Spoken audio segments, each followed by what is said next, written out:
Hello and welcome once again to DualShockers gameplay overview, this time for the Metal Gear Solid 5 The Phantom Pain. This is a game that has been consuming a lot of my life recently. I'm about 60, 70 hours in, somewhere around there, probably in the late 60s actually. So basically we're just going to run through all the different gameplay mechanics of Metal Gear Solid 5, and boy, there are a lot to get through. You have both main missions, side missions, tutorial missions, basically all of the recruitment for all of your soldiers and whatnot. Here we're going to look through the menus real quick. Basically customize, you can customize everything from your guns to the way your base looks. And it looks like, actually we're just going to look through some of the story mission areas. So the main missions are basically the standard objective based maps. You have your main objective and then some optional ones as well that will help you get that S ranking. Then you have side ops, which are basically little roaming missions where you just kind of run around and do random stuff. Usually they're broken into things such as save the prisoner, extract the highly skilled soldier, things such as that nature, and they're kind of just thrown around a bit.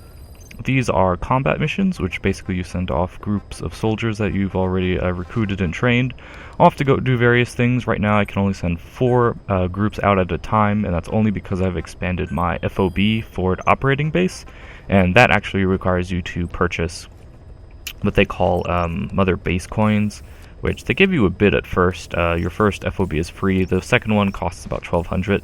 And that's about equivalent to a little under $10, real dollars, I want to say.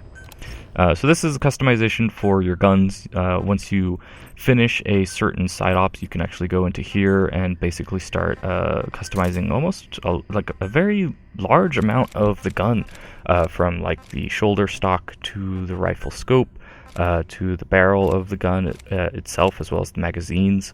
So you can get pretty in-depth there. Then you have the development, which if anybody played Peace Walker, you are very familiar with this.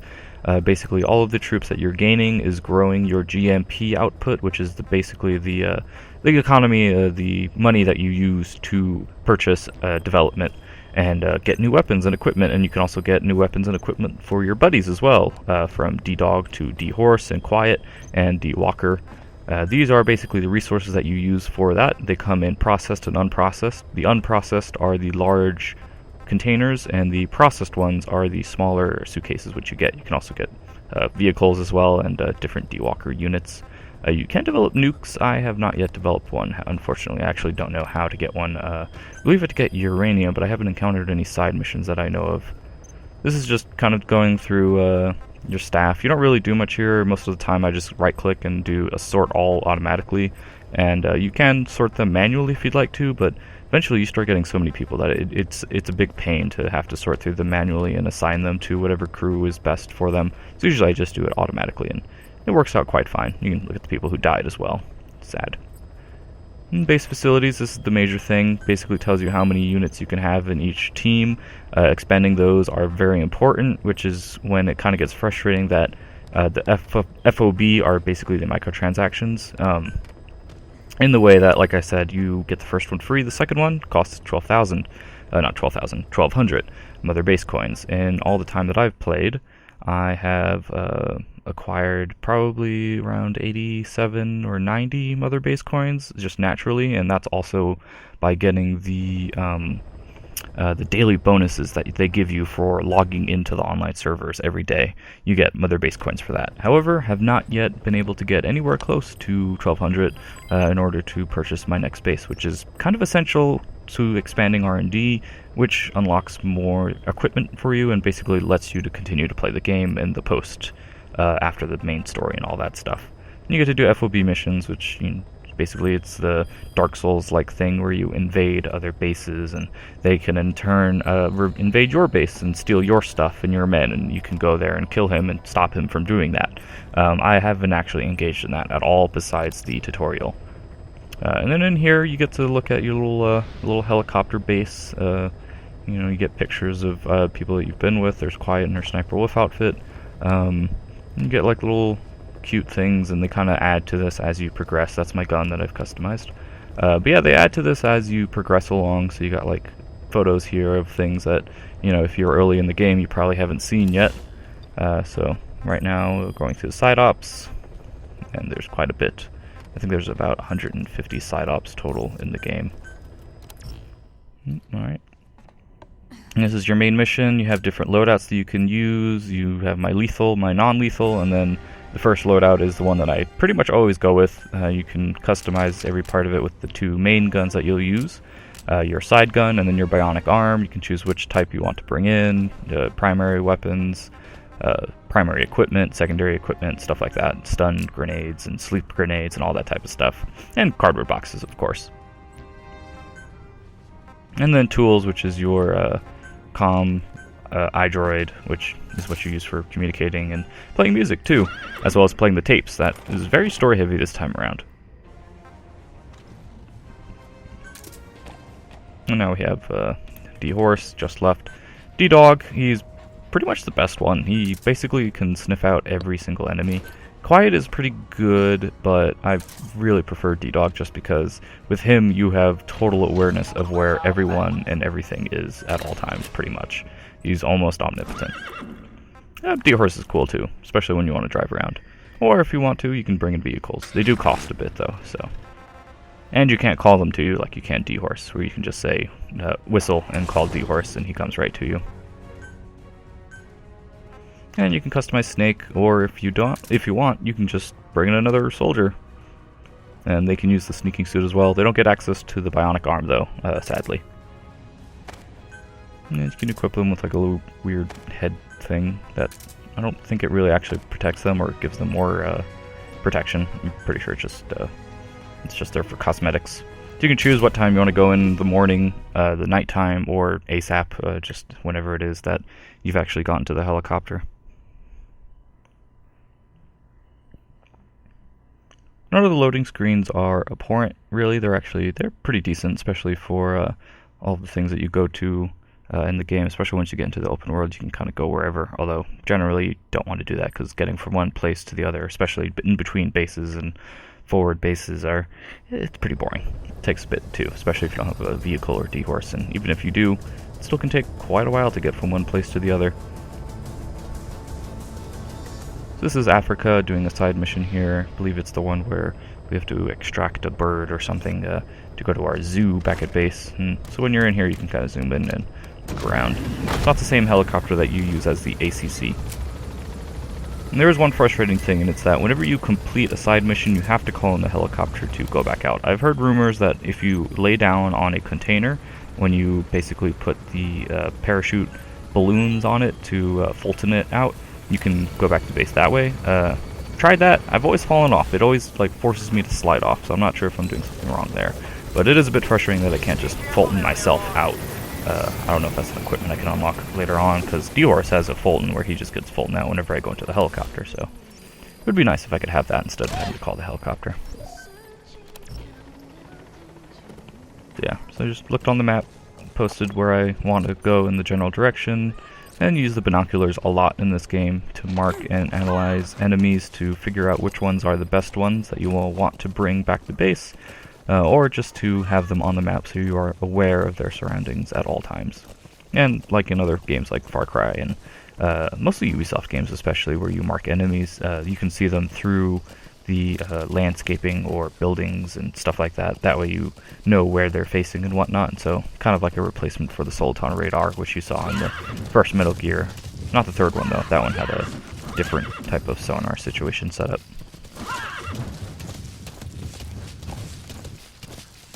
And I remember in Peace Walker they had an equipment piece where you could use Soliton radar, and it was a very early version of it where the battery would run out very quickly. I have not yet seen a comparable item in Metal Gear Solid 5. There is stealth camo though, if you'd like to use that.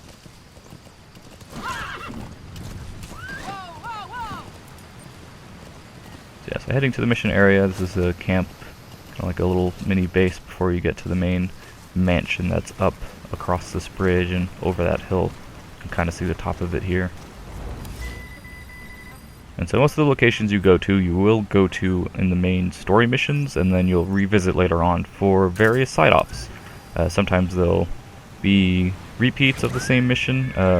That will happen usually late in the game, where basically they do filler content.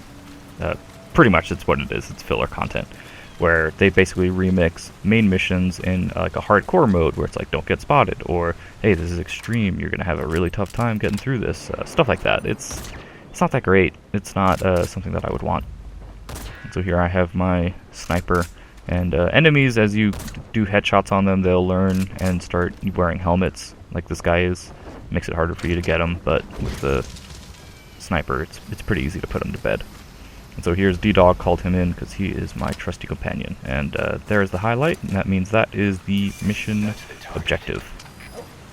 Like Miller said, that's the target. So now we just got to figure out how to get to it and Fulton it out of there. So yeah, so it landed on the other side. Got to climb, and climbing isn't that big in Metal Gear Solid 5. There's not a lot of sections where you'll do it. I remember there was an early trailer, I don't know if it was TGS 2014, where it showed Snake climbing through cracks up a wall along a waterfall. I did encounter that area. It's somewhere close to here, since this is the river that forms the waterfall. But I very, very rarely did that climbing through the cracks, basically. Most of the time when you're climbing, it's to get over a ledge, and that's about it. So really not that much verticality when it comes to the environments and traversal. Yeah, so these are side ops. They're pretty simple. You just find your target, Fulton it, and side ops complete. And then you just call in your helicopter and get out of there. So really, nothing too exciting in this area.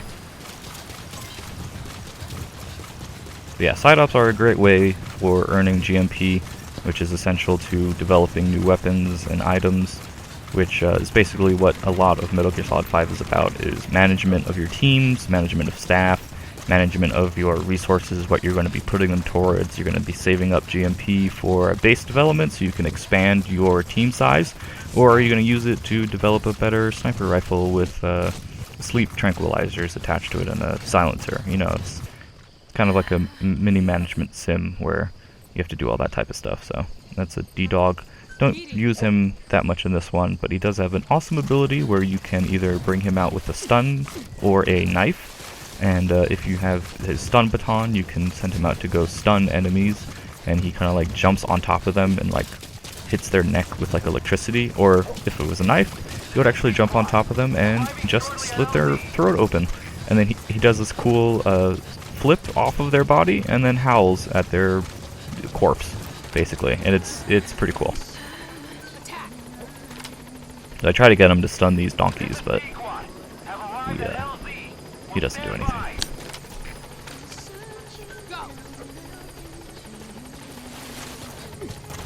Yeah, he's unresponsive to the donkeys. He's not going to take them out. So yeah. Oh, and as you can see, I got Snake Eater, the Metal Gear Solid 3 theme, and I'm using that as my helicopter music pretty much forever. I mean, there's really no reason not to have it as the helicopter theme, and I mean, really, truthfully, not to have it running 24/7. Before this, I had Aha's Take On Me as basically this is a helicopter theme, I guess it's called. I don't know. There's a specific term for it, but I forget what it is in-game. So now we're going to do a different side op as Snake, who they refer to as Venom Punished Snake, or is it Punished Venom Snake? I forget. Yeah, so for this we'll be bringing Quiet with her Sniper Wolf outfit. I think this is the first time I've actually used it. The video for this is actually out of order. I recorded it separately from the audio since my Elgato was messing up. So instead I had to use the share play feature, not share play, but just the share feature on the PS4 to record it and export it to a USB drive, which I then put onto my laptop. So, fun technical behind the scenes stuff, I know. Yeah, so with Quiet, she can scout a base for you. She doesn't quite get everything though, or everyone inside of it. She is good for basically cover fire, where when somebody sees you and it does that exclamation point thing, she, if you miss, she can help out and basically shoot him in the head to either kill him or put him to sleep, depending on what weapon you have equipped for her. No matter what she wears, she always has like her boobs exposed for whatever reason, because, you know, it's sexy, I guess, or whatever. it's really dumb. But yeah, so this is another side ops where we're going to be extracting a dude from one of the major bases. So there's a lot of things in the base that can catch you. There's people with shields, there's shotguns, which I really hate the shotgun guys. There are snipers who have a very much better vision than regular soldiers do. There's people with binoculars who have somewhat better vision, but aren't quite as good as the snipers, I think. They're very minimally improved over the regular people. Then you have security cameras, sometimes they'll actually have dogs that will take you out. Most of the time they're wild dogs though, so they're not exactly trained by the enemy.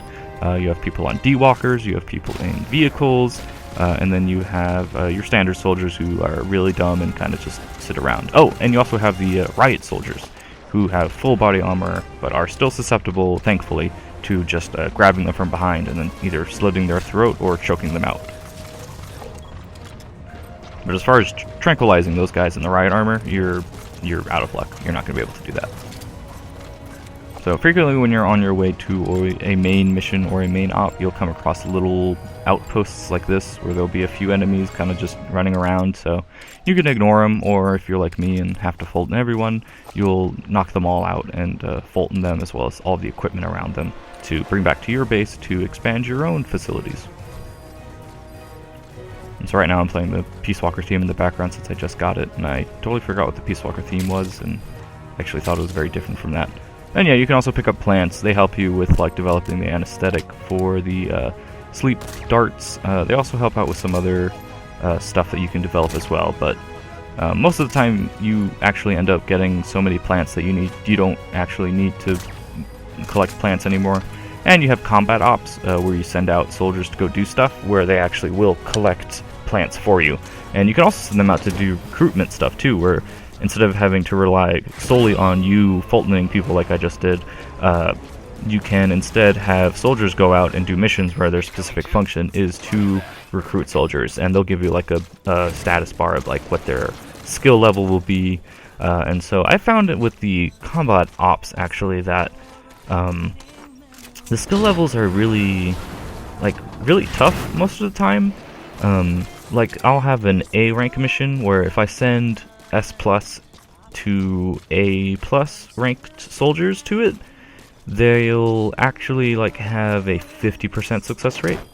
And I kind of understand that, because they're not exactly all S++ compared to the A+ or A whatever enemy units, that, you know, they're not exactly going to be super successful. But I remember in Peace Walker you could choose which soldiers and how many vehicles to send with them as well. So generally in Peace Walker I would just send out a team of like 5 tanks and 1 guy, and they would just wreck shop and destroy every team that they came across, even like the S-rank teams. Even though it was technically made up of 1 S-rank person, because they had the vehicles really helped them. In this game, however, even though you have D-walkers and vehicles that you extract, and a battle gear even, that you can develop, they don't let you choose what to send out in the combat ops. It's all predetermined. So it's all based on you having to get the most highly ranked soldiers, which I've had trouble finding, because S++ soldiers, they're not just standing around waiting for you to Fulton them. They're not like littering the battlefield. They're actually pretty rare. So turn that off. I think there is a crack somewhere near here that I can use, or it's later on. But I'm not sure if I actually even use it. So there's some verticality here that you'll see. Can't actually get over this wall, and those guys see me, so I take them out. Can't have the wolves alerting the enemy. So it's a nice little thing where you can bring the animals back. You get like some GMP, some rewards for it. Not a lot of actually like big rewards, but you can visit their conservatory, is what they call it, and it's actually off base, so it's not on the main mother base. I spent some time actually trying to figure out where the heck it was on the mother base. Oh, and yeah, sometimes the enemy will place mines. I think I get that one, and the next one actually hurts me. It blows up. Pretty sure.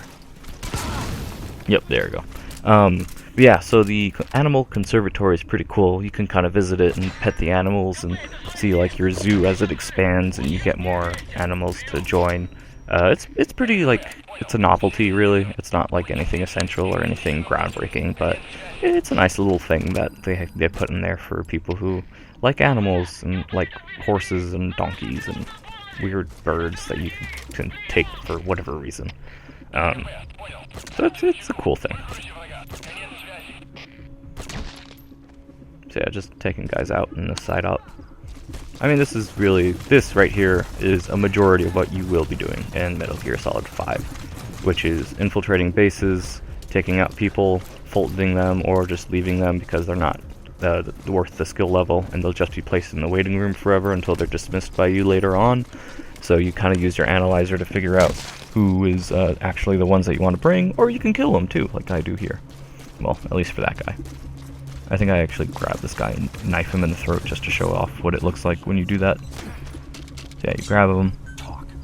You can interrogate them. You can only interrogate them if you have an interpreter for their language. So that's something you get early on and then never have to worry about. And then you can knife them and leave them to be dead. But yeah, running is something you'll be doing a lot of in Metal Gear Solid 5.